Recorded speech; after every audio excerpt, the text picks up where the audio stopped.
What does non-duality have to do with the coronavirus pandemic? Well, it has as much to do with that as it does with this sweatshirt or that dresser or the candles or the bookcase. But the bigger question is, why do people turn to religion and spirituality, or in this case, non-duality, when these types of situations take place? Well, obviously it's because there's a lot of fear, uncertainty, and anxiety that people have, and so they look to institutions or concepts or ideas that will help alleviate that fear. So let's talk about coronavirus and how it relates to non-duality on the flippity flip.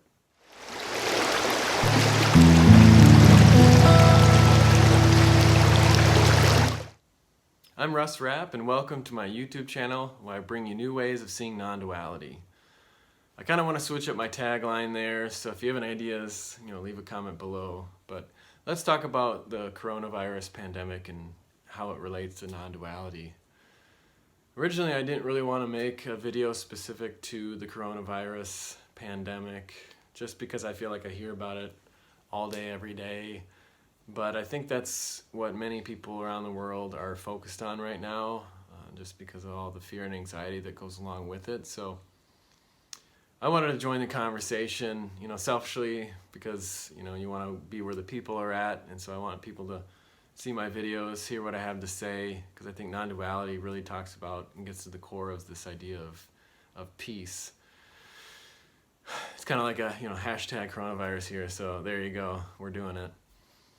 So let's talk about the coronavirus and non-duality. But first I want to start off and say that I was watching another speaker on non-duality named Rupert Spira. He has a video that he put out, I think about a week ago, called Finding Peace During the COVID-19 Outbreak. So you can find his video on YouTube. And I wanted to watch it to see what he had to say, because he's one of probably the most well-known speakers on non-duality, and I kind of want to see what he had to say, how he would say it, and it's a really good video. And I think anytime you have a thought leader on a subject, you have people like myself who, I'm almost to 100 subscribers, so by the time you're watching this video, you'll probably be over that, but I think anytime you talk about those people that are really leading the conversation,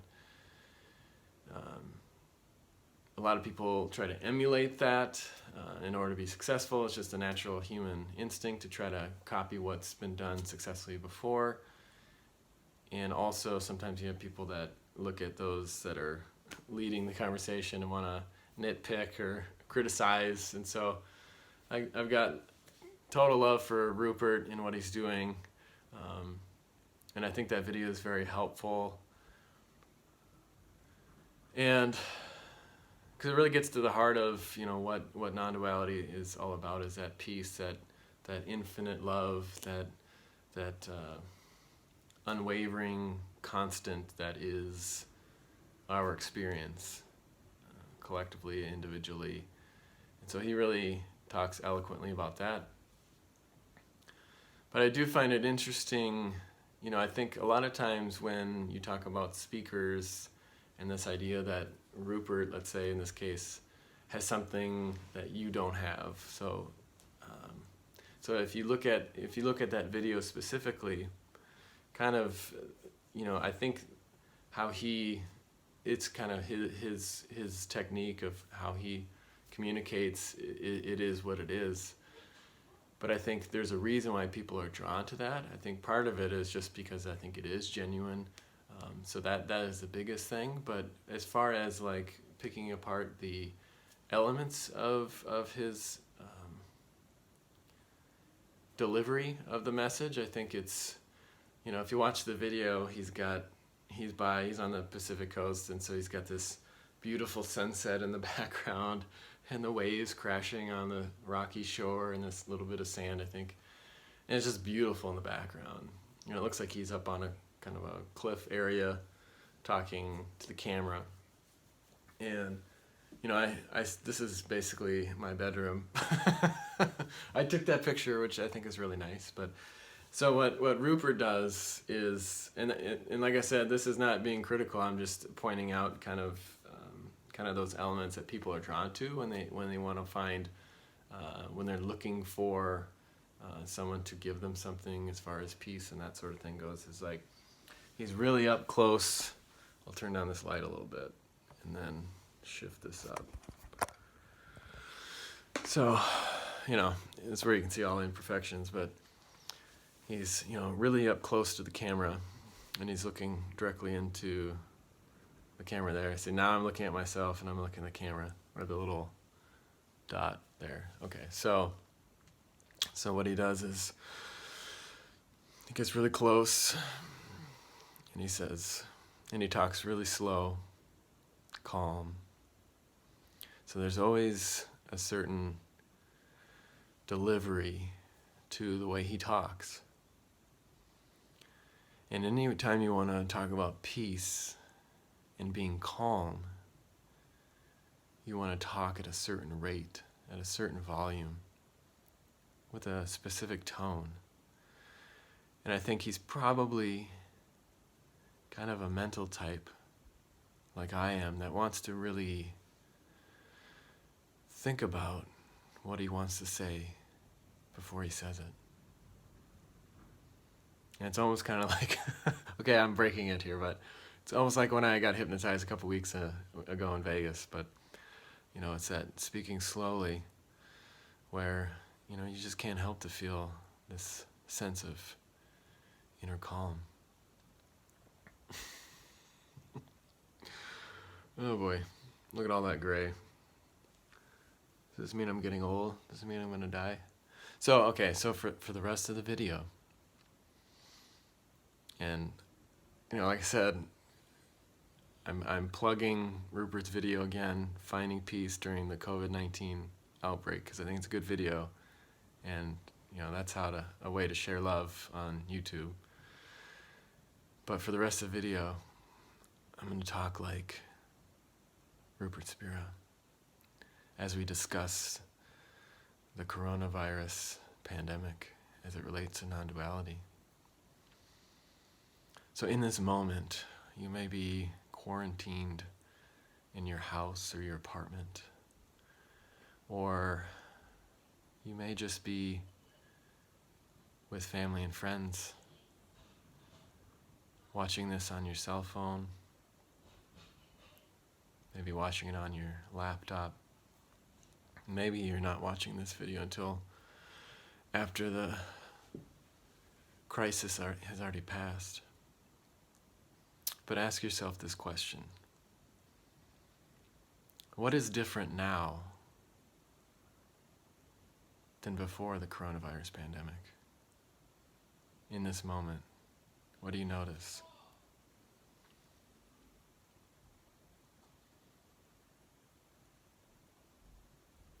In a sense, it's the same experience as before, because you're never disconnected from the infinite, from the what is, that is always here and always will be.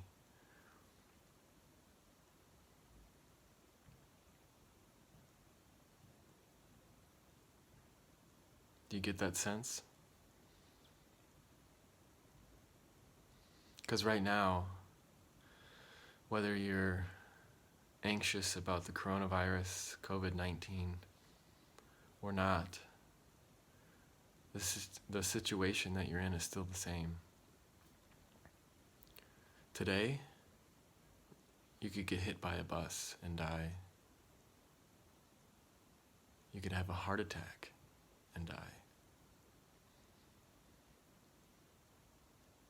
You could fall, hit your head, and die.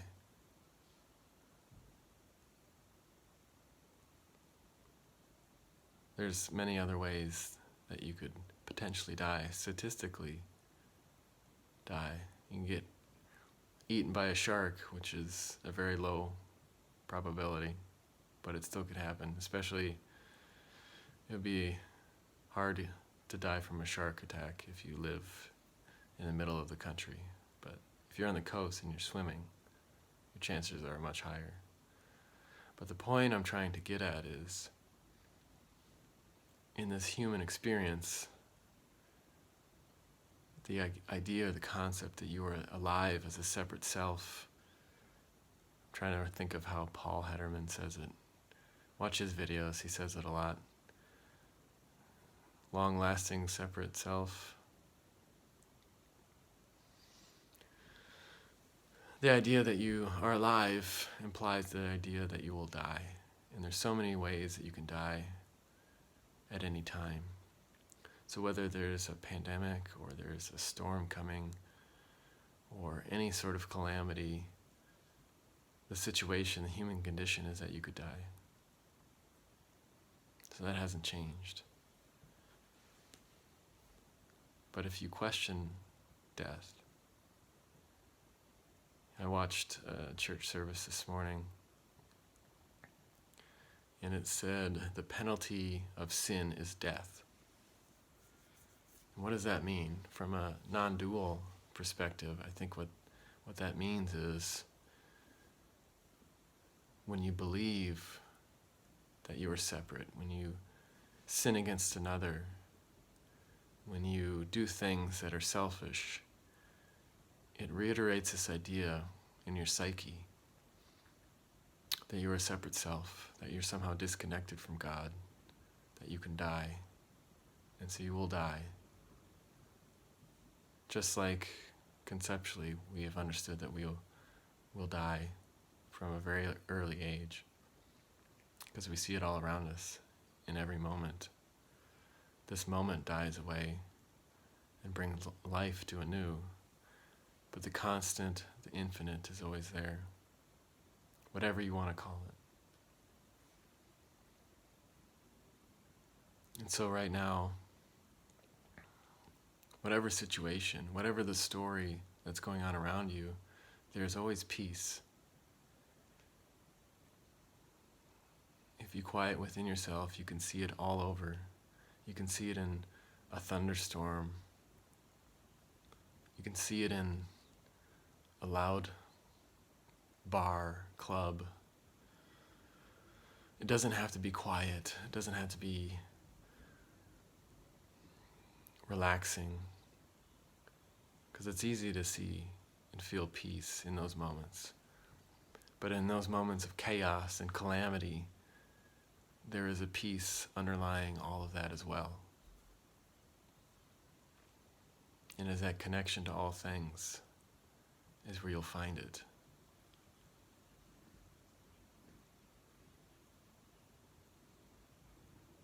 But as a separate self who will one day die, because that is given,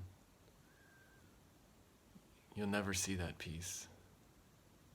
So you have to have some faith that it is there, though you can't see it. And how did I, Russ Rapp, learn to have some faith? Through failure.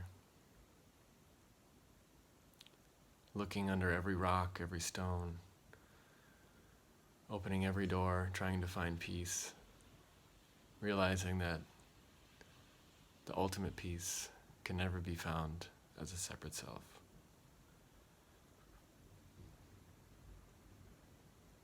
So what does non-duality have to do with coronavirus? Nothing. And everything.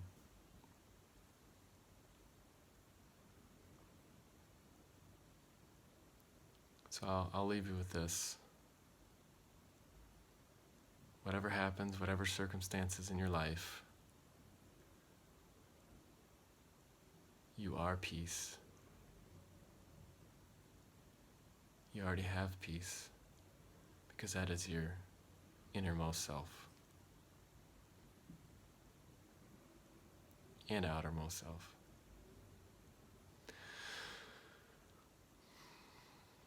I'd love to hear your comments, so please leave them below. And like I said, I have 99 subscribers right now, so maybe you can be the 100th, or by the time you watch this, I could have 110 subscribers. All